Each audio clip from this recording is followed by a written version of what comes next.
All right, everybody, welcome back to the Gamble Smart channel. Hope you guys are doing well out there. So today we're going to be talking about, should you raise your bet, and is there any kind of benefit to doing so whenever you're sitting down playing a slot machine? A lot of people ask this question: should I stay on pennies? Should I go up to 2 cent, 5 cent, 10 cent? Is there some magical denomination that I should be playing at? We're going to answer that question today, and we're going to do it by proving it to you using scientific data as well as a simulation to prove that in the short term, it may not be what you think. Let's get into it. All right, as always, if you're new here, we want to welcome you to the Gamble Smart channel. We are here to better educate you to become smarter and more responsible gamers. It is a big mission of ours, and we feel responsible gaming means that you are educated about casino operations, how slot machines work, how to be disciplined, how to create your bankrolls, how to create your sessions, all these things that we talk about this in the channel. So if you are interested in that, we would love a subscription and a thumbs up at the end of this video if you get some enjoyment and hopefully some education out of it. All right, so let's talk about today's topic, which is all about denominations. Does betting more or higher denominations equate to a better time and more wins inside of a casino? Okay, we get this question a lot, and there's a lot of nuances to it, but there is a way that I'm going to explain this today that I think will make sense to you, and then you can make the right call and decision for yourself. Okay, so we're all about facts here. We don't talk out of our ass or anything like that. We really want to back it up with how slot machines work, and we're going to do a little simulation here so you can actually see this and visualize it, because I think it'll kind of help make that connection for you. So here's one saying that I want you guys to learn and try to tell yourself every time before you go in a casino, especially start playing a slot machine. Correlation does not equal causation. Okay? Sounds real nerdy. If you've ever taken a stats class in high school or college, you've probably heard that before. Correlation does not equal causation. And essentially what this means is just because you've witnessed something doesn't mean that that is the cause of that. Okay, we are pattern seekers. Humans are built and wired that way. We look for patterns, especially in things we don't understand, and then we associate that with some kind of cause. Okay, you've played a game at the end of the aisle, and for some reason you just always seem to win on that game. You've made a connection there. You've made a correlation that that is a winning machine, that the RTP is set higher. But the causation of that it doesn't have anything to do with RTP whatsoever. You just got incredibly lucky the times that you've played that. But it's even worse than that, because your brain actually starts to forget the times where you aren't winning. And it just focuses on that confirmation bias that you have figured something out. You are smart. You know that that machine has something special to it, and you're going to just keep going back to it because you feel like you've made some kind of explanation as to what's going on. But again, the cause has nothing to do with RTP, even though you've made that connection. And the funny thing is, well, it's not funny. I think it's pretty serious, actually, that the casino industry exists because of this weakness, right? The casino industry knows that, most humans, unless you've been deep into stats and you've really, focused on this stuff over the years, that a couple of things are going to confuse you. One, pattern seeking. Two, randomness, especially at a large scale, which is how slot machines work, and probability theory. Like, those three things are the reason the casino industry exists and the reason so many people fall for it, right? And we got to be better than that. We got to understand. We got to do a little bit of research. I'm not telling you guys to go back to college and take stats classes, because it's not necessary. But what you can do is learn a little bit about the math behind a slot machine, especially, or at table games. If you're playing at table games, learn the math behind the table games, or craps, or roulette, whatever. Understand the math of the game, because that's what most games are built on, is math. And so if you understand that, then whenever you're placing those wagers, you know what you're up against. You know what your odds are. You know what to expect. And over time, you will become more disciplined because of that. All right, so remember, correlation does not equal causation. I'm going to mention that a lot in this video because I want you guys to learn it and remember it, because it explains away a lot of these myths that people believe in. All right, so is this a true statement? The higher the denomination, the higher the RTP setting on the machine. It actually is, okay? Most casinos do set up this way. So if there's a penny machine, it's going to be set somewhere low, probably around 85%, maybe even 83% in some jurisdictions. And then the big machines, the $100 machines, the $200, $500 machines, will probably be closer to the 96 or 97%. And then everything else in between, is a spread between 85% and 97%, okay? And the casino gets to pick from a couple of options on each of the slot games that they get in, okay? So they get a machine in, it's set up for pennies, 2 cent, 5 cent, and 10 cent. They can set each one of those at a different payback percentage. Usually they're around 1% difference on each of them. It's not a big margin. Like, they wouldn't take a penny machine, set it at 83, and put the dimes at 97. They just wouldn't do that. It's just, it's They just don't do that.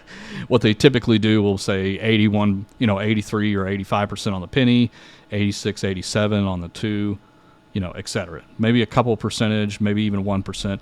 But there's also some that set them the same. So those machines that have penny, 2 cent, 5 cent, 10 cent, they set them all the same, right? So how do you know? Like, how can you tell? Should you always just jump to the highest denomination possible and start playing there? Well, there's a couple things you need to consider. The first thing is set your expectations. Is your expectation that as soon as you switch to dimes, you're just going to suddenly start winning? You're going to suddenly start getting bonus rounds and progressives and words on the balls and things like that? And if that's what you're thinking and assuming, you're wrong.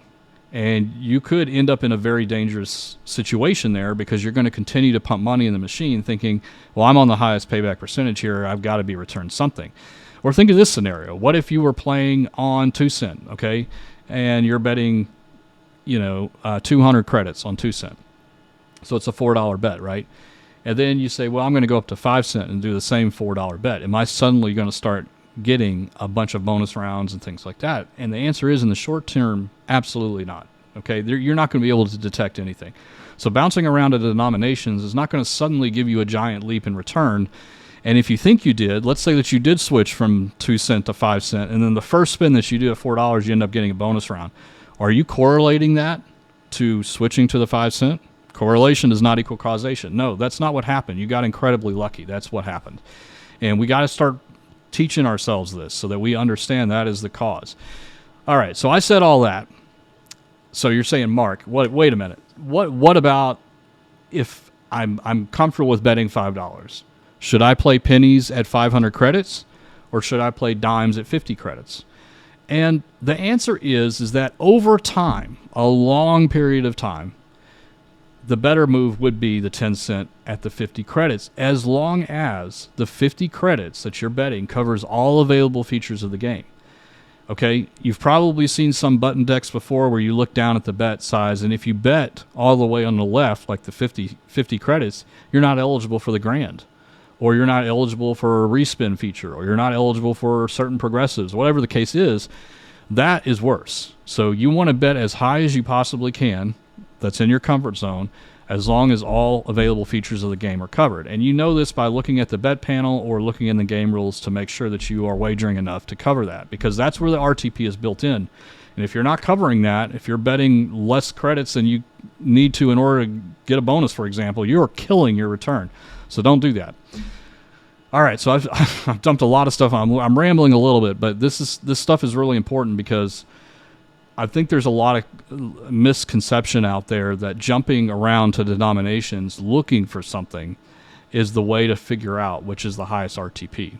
And there's no science behind that. There's nothing that a human can do in such a short term like that to determine which is the highest payback percentage and which is set to win. And I'm using those in quotes. It's just not possible based on the math and the science behind slot machines.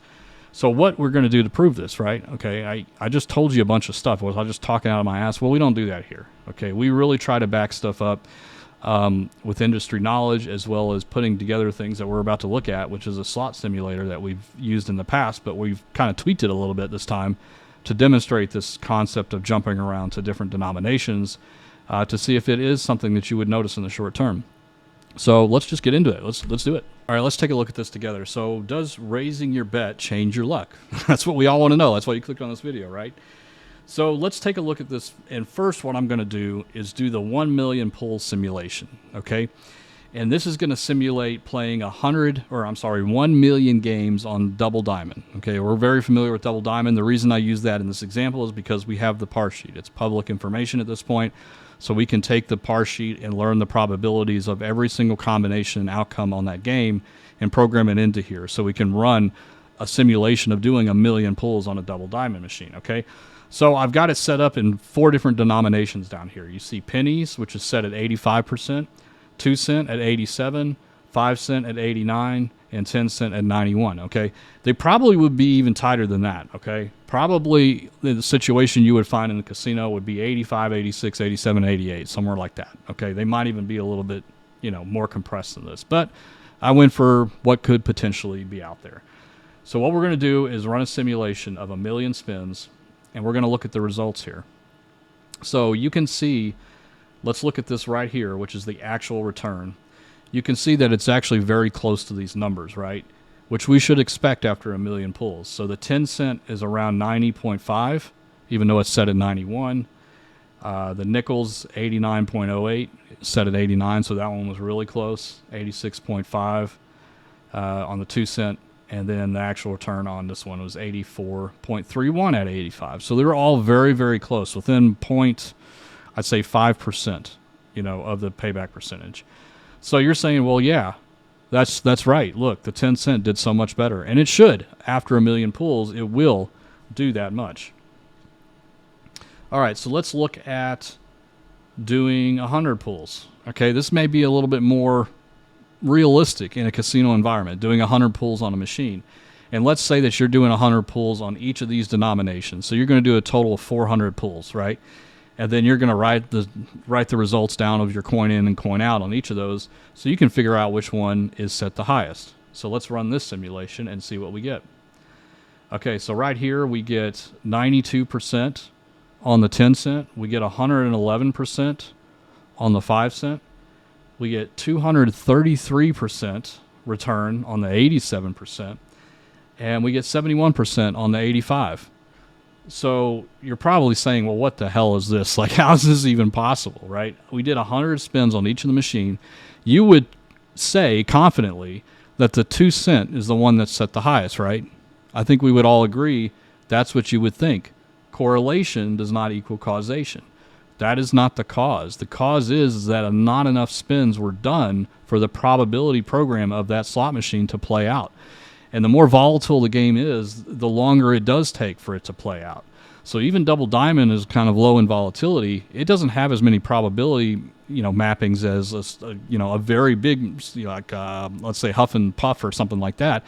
Those are more volatile, and so the swings on either side of the payback percentage are even more severe. The variance. So let's do it again. Let's say you took that and you're like, okay, 2 cents it. We're going to keep playing 2 cent. Let me run this. And now look what we got. So this time it looks a little bit more standard, but it's still a little bit off, right? So right here, the penny is at 46%, so significantly bad. 84, 108, and 135. So this time, let's say that you did it. You might say confidently the 10 cent is the highest. You would run with that, right? You would say, okay, I found it. It's definitely the way it should be set up. Okay, now let's do another 100 spins. And now we have 522%, 85%, 83, and 288. Okay, so you guys kind of seeing what's going on here? 100 spins is just not enough on each machine or each denomination to make any kind of determination whatsoever. So correlation does not equal causation. Just because you found something doesn't explain that is definitively the payback percentage. Okay, you may assume here in this example that the penny is actually the second best, when in fact it's not. The RTP over time is 85%. So just to nail this home, let me do the million one more time, and you'll see how it all flattens out. And the last thing I'm going to show you is this chart. And you can see at the very beginning, you can see it's all over the place right here. But then it flattens out, because the more spins that you do on a slot machine, the more data that it's given, and the law of large numbers will finally dictate what the theoretical payback percentage return will be. Okay, so the more it gets played, the more that you start to see the numbers. Now, it doesn't mean that a machine that's been played more will be closer to the RTP. That's not what it means at all, because every single spin is a completely independent and separate event, meaning the probabilities of every hit is the same every time you hit the spin button. It's just that the more data you get, the more longer term that you do spins, the closer you start to get to that payback percentage, because they've worked all that out with the math, okay? And so what's the takeaway from this? So the takeaway is, in my opinion, is just focus on betting what you're most comfortable with, okay? As long as you're covering all available features of the game, bet with what makes sense to you. Don't think that you're going to find something by jumping around at the different denominations to see if you can find what the winning one is, because it's not possible. No human could do that in such a short term. Even if you could do 10,000 spins, it still wouldn't be enough on a lot of these games. So just keep that in mind. Focus more, again, this is the message, focus more on what you have control over, which is your bankroll, which is what you are comfortable with betting and having a good time and being responsible, okay? Betting more may equate to more hand pays, but that's just because of the nature of the $2,000 threshold. It's all relative to your bet size, okay? If you want to bet $100 a spin, if you get 20x your win, right? 20x your win on $100 a spin is a $2,000 hand pay, okay? I understand that if you get 20x your win on a penny slot, it's not that much, but it's all relative to what your bet size is. And so we're actually trying to change the industry here. Instead of talking about hand pays and jackpots and, I got 20 hand pays last weekend. Well, what was the biggest multiplier of your bet that you got? Did you get a 600x win? Did you get an 800x win? Those are fantastic hits. Those are the ones to celebrate, even if you were betting $1. Betting $1 and winning $800 is huge, okay? And that's what you should focus on instead of trying to constantly raise your bet and chase hand pays and jackpots. If that's what you want to do, so be it. It's fine. We're not telling you not to, but make sure you understand that you need significant bankroll to do that, and a lot of us don't. So the lesson here, besides correlation does not equal causation, you guys are going to remember that. The lesson here is to bet what you're comfortable with betting. Don't overextend yourself because you think you're going to find some magical RTP setting on some machine that's just going to, you typically bet pennies and 2 cents and 5 cents, and suddenly you're on a $25 machine. That's dangerous, because you may actually get lucky and be rewarded for that behavior, and that's against responsible gaming. Okay, that will start to train your brain thinking, okay, I just got to start playing $25 machines because I'm not getting any hits whatsoever on these low denominations. And then you get into the poorhouse, right? And we don't want that. So be very familiar with slot machine math, become very familiar with probability theory, and you will become a better gambler and a more disciplined gambler. Okay, I hope you learned something today. We're trying to do our best. I know this stuff is real nerdy. It's stats 101, but we're just trying to break it down into a way that you guys can understand and visualize it. And hopefully you take some of this information with you to the next casino. And what are you going to remember? That's right. Correlation does not equal causation. Guys, take care. Gamble smart, gamble safe. We'll see you later. Bye-bye.